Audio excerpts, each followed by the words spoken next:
என்னை பொறுத்தவரை அதிகாரம் என்பது திறமைக்கு கிடைப்பதே உசிதம் என்பேன்.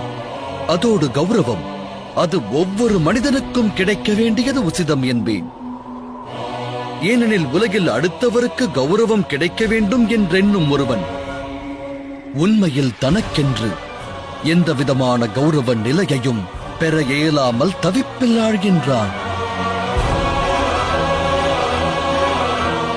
அதற்கான உதாரணம் தாம். கௌரவத்தை பெற இயலாமல் அவமானங்களை சகித்து வந்ததால் தர்மத்தின் சிந்தனை மேலோங்கி இருந்தும் அதர்மத்தை விட்டு நீங்க மறுக்கிறீர்கள். துரியோதனன் செயல் எனக்கு அதர்மச் செயலாய் தோன்றவில்லை. காரணம், தாம் சத்தியத்தினை உதிரியாய் காண்கின்றீர்கள். மீண்டும் தம்மிடம் உரைக்கிறேன், மனிதனின் எதிர்காலம் அவனுடைய தீர்மானத்தால் விளைகிறது. தமது ஒரு தீர்மானமும் தமது எதிர்காலத்தை மாற்றி